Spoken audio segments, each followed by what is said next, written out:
Book the Third, The Track of a Storm. Chapter 2. The Grindstone. Tellson's Bank, established in the Saint-Germain quarter of Paris, was in a wing of a large house, approached by a courtyard, and shut off from the street by a high wall and a strong gate. The house belonged to a great nobleman who had lived in it until he made a flight from the troubles, in his own cook's dress, and got across the borders. A mere beast of the chase flying from hunters, he was still in his metempsychosis no other than the same Monseigneur, the preparation of whose chocolate for whose lips had once occupied 3 strong men besides the cook in question.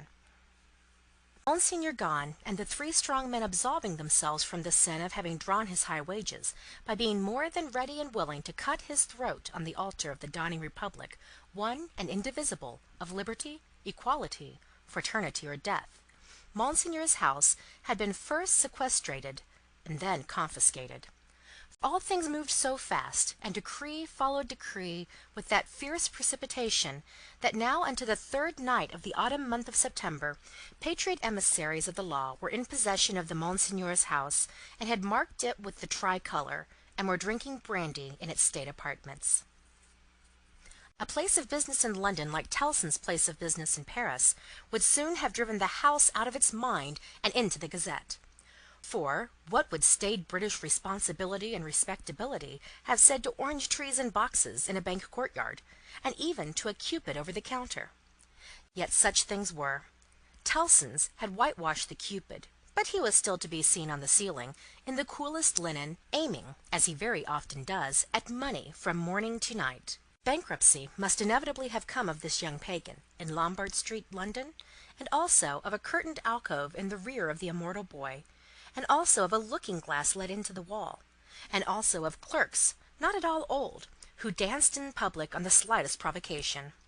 Yet a French Tellson's could get on with these things exceedingly well, and, as long as the Times held together, no man had taken fright at them and drawn out his money. What money would be drawn out of Tellson's henceforth, and what would lie there, lost and forgotten? What plate and jewels would tarnish in Tellson's hiding-places, while the depositors rusted in prisons, and when they should have violently perished, how many accounts with Tellson's never to be balanced in this world must be carried over into the next? No man could have said, that night, any more than Mr. Jarvis Lorry could, though he thought heavily of these questions. He sat by a newly lighted wood fire, the blighted and unfruitful year was prematurely cold, and on his honest and courageous face there was a deeper shade than the pendant lamp could throw, or any object in the room distortedly reflect. A shade of horror. He occupied rooms in the bank, in his fidelity to the house of which he had grown to be a part, like a strong root-ivy. It chanced that they derived a kind of security from the patriotic occupation of the main building, but the true-hearted old gentleman never calculated about that. All such circumstances were indifferent to him, so that he did his duty. On the opposite side of the courtyard, under a colonnade, was extensive standing, for carriages, where, indeed, some carriages of Monseigneur yet stood. Against 2 of the pillars were fastened 2 great flaring flambeaux, and in the light of these, standing out in the open air, was a large grindstone, a roughly mounted thing which appeared to have been hurriedly brought there from some neighbouring smithy or other workshop.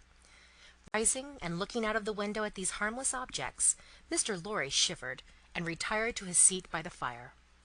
He had opened, not only the glass window, but the lattice blind outside it, and he had closed them both again, and he shivered through his frame. From the streets beyond the high wall and the strong gate, there came the usual night hum of the city, with now and then an indescribable ring in it, weird and unearthly, as if some unwonted sound of a terrible nature were going up to heaven. "Thank God," said Mr. Lorry, clasping his hands, "that no one near and dear to me is in this dreadful town to-night. May He have mercy on all who are in danger." Soon afterwards the bell at the great gate sounded, and he thought, "They have come back," and sat listening. But there was no loud irruption into the courtyard, as he had expected, and he heard the gate clash again, and all was quiet. The nervousness and dread that were upon him inspired that vague uneasiness respecting the bank, which a great change would naturally awaken, with such feelings aroused. It was well guarded, and he got up to go among the trusty people who were watching it, when his door suddenly opened, and two figures rushed in, at the sight of which he fell back in amazement. Lucy and her father. Lucy, with her arms stretched out to him, and with that old look of earnestness so concentrated and intensified, that it seemed as though it had been stamped upon her face expressly to give force and power to it at this one passage of her life. "What is this?" cried Mr. Lorry, breathless and confused. "What is the matter? Lucy, Annette, what has happened? What has brought you here? What is it?" With the look fixed upon him, in her paleness and wildness, she panted out in his arms imploringly, "Oh, my dear friend, my husband!" "Your husband, Lucy?" "Charles!" "What of Charles?" "Here." "Here in Paris?" "Has been here some days, 3 or 4, I don't know how many. I can't collect my thoughts. An errand of generosity brought him here unknown to us. He was stopped at the barrier and sent to prison." The old man uttered an irrepressible cry. Almost at the same moment the bell of the great gate rang again, and a loud noise of feet and voices came pouring into the courtyard. "What is that noise?" said the doctor, turning towards the window. "Don't look!" cried Mr. Lorry. "Don't look out, Annette! For your life, don't touch the blind." The doctor turned, with his hand upon the fastening of the window, and said, with a cool, bold smile, "My dear friend, I have a charmed life in this city. I have been a Bastille prisoner. There is no patriot in Paris, in France, who, knowing me to have been a prisoner in the Bastille, would touch me, except to overwhelm me with embraces, or carry me in triumph.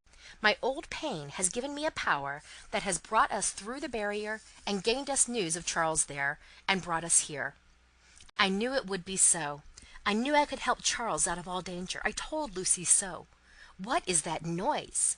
His hand was again upon the window. "Don't look!" cried Mr. Lorry, absolutely desperate. "No, Lucy, my dear, nor you." He got his arm round her and held her. "Don't be so terrified, my love. I solemnly swear to you that I know of no harm having happened to Charles, that I had no suspicion even of his being in this fatal place. What prison is he in?" "La Force." "La Force! Lucy, my child, if ever you were brave and serviceable in your life, and you were always both, you will compose yourself now to do exactly as I bid you, for more depends upon it than you can think or I can say. There is no help for you in any action on your part to-night. You cannot possibly stir out. I say this because what I must bid you to do for Charles's sake is the hardest thing to do of all. You must instantly be obedient, still, and quiet. You must let me put you in a room at the back here. You must leave your father and me alone for 2 minutes, and as there are life and death in the world, you must not delay. I will be submissive to you. I see in your face that you know I can do nothing else than this. I know you are true." The old man kissed her, and hurried her into his room, and turned the key. Then came hurrying back to the doctor, and opened the window, and partly opened the blind, and put his hand upon the doctor's arm, and looked out with him into the courtyard. Looked out upon a throng of men and women, not enough in number, or near enough, to fill the courtyard, not more than 40 or 50 in all. The people in possession of the house had let them in at the gate, and they had rushed in to work at the grindstone. It had evidently been set up there for their purpose, as in a convenient and retired spot. But such awful workers, and such awful work!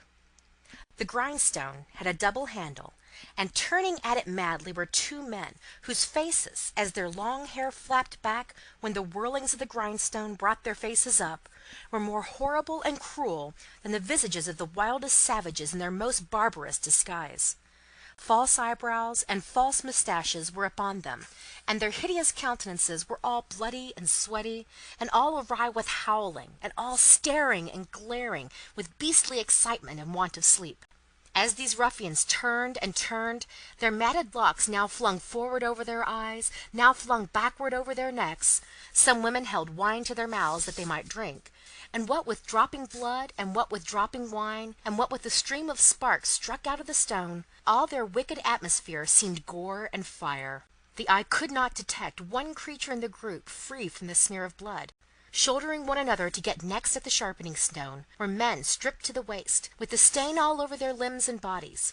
Men in all sorts of rags, with the stain upon those rags. Men devilishly set off with spoils of women's lace and silk and ribbon, with the stain dyeing those trifles through and through. Hatchets, knives, bayonets, swords, all brought to be sharpened, were all red with it. Some of the hacked swords were tied to the wrists of those who carried them, with strips of linen and fragments of dress, ligatures various in kind, but all deep of the one color. And as the frantic wielders of these weapons snatched them from the stream of sparks and tore away into the streets, the same red hue was red in their frenzied eyes. Eyes which any unbrutalized beholder would have given 20 years of life to petrified with a well-directed gun. All this was seen in a moment, as the vision of a drowning man, or of any human creature at any very great pass, could see a world if it were there. They drew back from the window, and the doctor looked for explanation in his friend's ashy face. "They are," Mr. Lorry whispered the words, glancing fearfully round at the locked room, "murdering the prisoners. If you are sure of what you say, if you really have the power you think you have, as I believe you have, make yourself known to these devils, and get taken to La Fosse. It may be too late, I don't know, but let it not be a minute later." Dr. Manette pressed his hand, hastened bareheaded out of the room, and was in the courtyard when Mr. Lorry regained the blind. His streaming white hair, his remarkable face, and the impetuous confidence of his manner as he put the weapons aside like water, carried him in an instant to the heart of the concourse at the stone. For a few moments there was a pause, and a hurry, and a murmur, and the unintelligible sound of his voice, and then Mr. Lorry saw him, surrounded by all, and in the midst of a line of 20 men long, all linked shoulder to shoulder and hand to shoulder, hurried out with cries of "Live the Bastille prisoner! Help for the Bastille prisoner's kindred in La Fosse! Room for the Bastille prisoner in front there! Save the prisoner Evrémonde at La Fosse!" and 1,000 answering shouts. He closed the lattice again with a fluttering heart, closed the window and the curtain, hastened to Lucy, and told her that her father was assisted by the people, and gone in search of her husband. He found her child and Miss Pross with her, but it never occurred to him to be surprised by their appearance until a long time afterwards, when he sat watching them in such quiet as the night knew. Lucy had by that time fallen into a stupor on the floor at his feet, clinging to his hand. Miss Pross had laid the child down on his own bed, and her head had gradually fallen on the pillow beside her pretty charge. Oh, the long, long night, with the moans of the poor wife! And oh, the long, long night, with no return of her father, and no tidings! Twice more in the darkness the bell at the great gate sounded, and the eruption was repeated, and the grindstone whirled and spluttered. "What is it?" cried Lucy, affrighted. "Hush! The soldiers' swords are sharpened there," said Mr. Lorry. "The place is national property now, and used as a kind of armoury, my love." Twice more in all, but the last spell of work was feeble and fitful. Soon afterwards the day began to dawn, and he softly detached himself from the clasping hand, and cautiously looked out again. A man, so besmeared that he might have been a sorely wounded soldier creeping back to consciousness on a field of slain, was rising from the pavement by the side of the grindstone, and looking about him with a vacant air. Shortly this worn-out murderer descried in the imperfect light one of the carriages of Monseigneur, and staggering to that gorgeous vehicle, climbed in at the door, and shut himself up to take his rest on its dainty cushions. The great grindstone earth had turned when Mr. Lorry looked out again, and the sun was red in the courtyard. But the lesser grindstone stood alone there in the calm morning air, with a red upon it that the sun had never given, and would never take away.